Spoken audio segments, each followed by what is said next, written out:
দর্শক, স্থানীয় সময় সকাল ৮টায় শুরু হয়েছে পশ্চিমবঙ্গের বিধানসভা নির্বাচনের ভোট গণনা। আমরা আবারও সেই খবর জানবো। কলকাতা থেকে যুক্ত হচ্ছেন সহকর্মী শুভজিৎ ভূতটুণ্ড। শুভজিৎ, সবশেষ কি তথ্য রয়েছে আপনার কাছে? কে এগিয়ে আছে আমাদের জানাবেন বিস্তারিত। সর্বশেষ খবর বলতে যেটা একদম ৯টা ১০ এই হিসাবে যদি নির্বাচন কমিশনের যে ডেটাবেস যেটা বলছে ১১০টার বেশি আসনে এগিয়ে রয়েছে বিজেপি, ১০৫টা আসনে এগিয়ে রয়েছে তৃণমূল কংগ্রেস এবং ২টি আসনে এগিয়ে রয়েছে কংগ্রেস। অন্যান্যরা এগিয়ে রয়েছে একটি আসনে, অন্যান্য বলতে আইএসএফ তারা এগিয়ে রয়েছে ভাঙড় আসনে। যদিও এইটা হচ্ছে ভবানীপুর আসনের চিত্র, যেটা গোটা দেশের মধ্যে সবচেয়ে হাই ভোল্টেজ কেন্দ্র, যেখানকার সিকিউরিটি নিয়ে সকাল থেকে বলছিলাম কার্যত যুদ্ধক্ষেত্রের মতো মনে হচ্ছে। সেই আসনে সাংবাদিকদের প্রবেশে বাধা এবং দিনভর সকাল থেকে এখনো পর্যন্ত ভেতর থেকে কোন রকম খবর আসছে না। এবং নির্বাচন কমিশনের যে অর্ডার, অর্থাৎ সাংবাদিকদের কাউন্টিং সেন্টারের ভেতরে যাওয়ার যে অর্ডার, সেই অর্ডার কিন্তু সরাসরি ভায়োলেট করছেন এখানকার যারা নির্বাচন যারা আধিকারিক যারা রয়েছেন তারা, এবং যারা নিরাপত্তার দায়িত্বে রয়েছেন তারা। তারা কিন্তু কোনোভাবেই সাংবাদিকদের ভেতরে যাওয়ার জন্য যে তাদের প্রবেশাধিকার সেটা তারা দিচ্ছে না। ফলে এখানে একটা ব্যাপকভাবে সাংবাদিকদের সাথে তাদের গোলমাল শুরু হয়েছে। কিছুক্ষণ আগে যে ডিইও রয়েছেন তিনি এসেছেন, তিনিও রয়েছেন এই মুহূর্তে। তিনি কিন্তু সরাসরি জানাচ্ছেন যে কোনোভাবেই সাংবাদিকদের তারা ভেতরে যেতে দেবেন না। অর্থাৎ ভেতরে কি হচ্ছে সেটার খবর বাইরে আসা বেশ কিছুটা সমস্যাদায়ক একটা ছবি সেটা কিন্তু তৈরি হচ্ছে এখানে। এবং মুখ্যমন্ত্রী মমতা বন্দ্যোপাধ্যায় তিনি কিন্তু এই নিয়ে কিছুক্ষণ পরে ব্রিফিং করবেন বলে জানাচ্ছেন।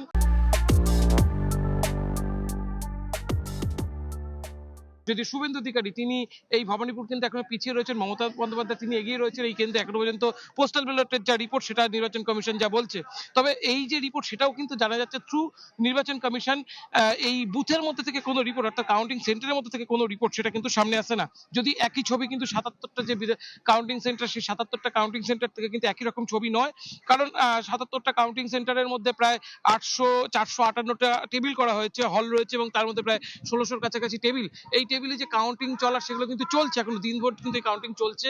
সকাল থেকে কাউন্টিং শুরু হয়েছে, এখনো প্রথম ১ ঘন্টা সেখানে কাউন্টিং কিন্তু বলতে পারেন এক প্রকার পোস্টাল ব্যালট যেদিকে কাউন্টিং চলছে, অন্য দিক থেকে প্রথম আজকে এখন প্রায় ৪০ মিনিট হয়ে গেল সেখানে একদম প্রথম রাউন্ডের ইভিএম কাউন্ট সেটাও শুরু হয়ে গেছে। এবং প্রথম রাউন্ডের ফল হয়তো আরো ১০ থেকে ১৫ মিনিটের মধ্যে সেটা তো সামনে চলে আসবে। কারণ যেটা জানা যাচ্ছে প্রথম রাউন্ডের কাউন্টিং হয়ে গেছে, সেটা শুধুমাত্র ইসির ওয়েবসাইটে ওঠার বাকি রয়েছে। এবং এখান থেকে ঘোষণাও যেহেতু কিছু আসছে না, আমাদের পক্ষে জানানোটাও বেশ কঠিন হয়ে যাচ্ছে। ইসির ওয়েবসাইট থেকে হয়তো দেখতে হবে যে সেখানে প্রথম রাউন্ডের ফলাফল কি আপলোড করা হলো। তবে প্রথম রাউন্ডের ফলাফল আসার মতো সময় কার্যত হয়ে গিয়েছে।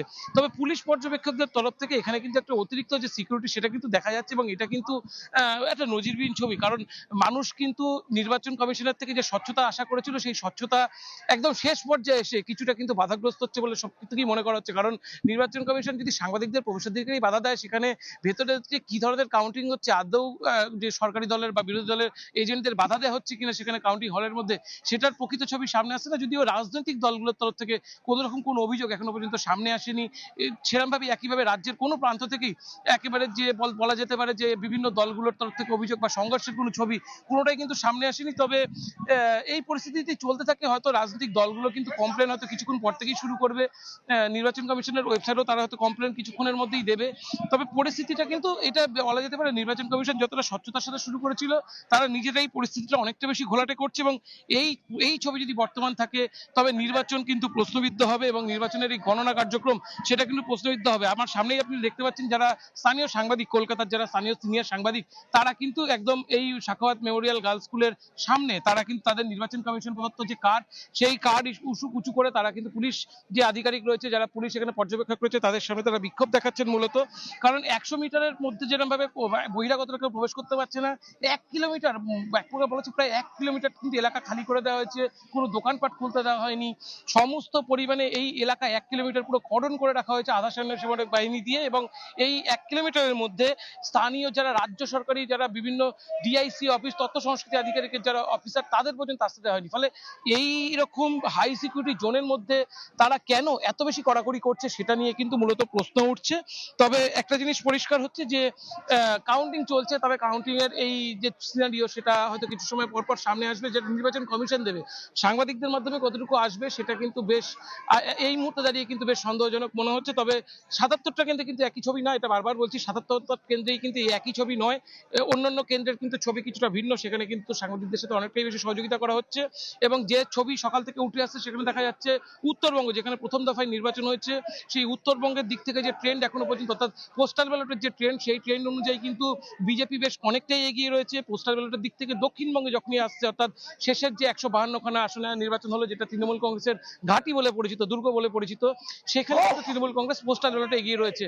ফলে প্রথম রাউন্ডে ইভিএম এর কি ফল আসে, অর্থাৎ অর্থাৎ পোস্টাল ব্যালট তো সাধারণত ভোট দিচ্ছে একেবারে সরকারি যারা আধিকারিক, সাংবাদিক, জরুরি সেবায় যারা নিয়োজিত যেসব কর্মীরা, তাদের ভোট কিন্তু, এবং তাদের ভোটে কিন্তু অনেকটাই দুই দিকে কিন্তু দুরকম ফল আসছে। আবার যদি দেখতে পারেন এই পোস্টাল একেবারে যদি পোস্টাল ব্যালট থেকে সরে এসে ইভিএম এ যখন আসবে, সেখানে সাধারণ মানুষ তারা কাদের চাইছে, তাদের যে বহিঃপ্রকাশ, ক্ষোভের কি ধরনের বহিঃপ্রকাশ, অর্থাৎ তারা কোন দিকে তারা ভোট দিচ্ছে। তো মুসলিম অধ্যুষিত এলাকায় দেখতে হবে তারা মমতা ব্যানার্জিকে তারা ভোট দিয়েছে কিনা, বা হিন্দুরা তারা এক প্রকার যেটা একেবারে পোলারাইজেশনের ভোট, বারবার বলা হচ্ছে এবছরের ভোট একেবারে ভিন্ন ধর্মী ভোট, পোলারাইজেশনের ভোট।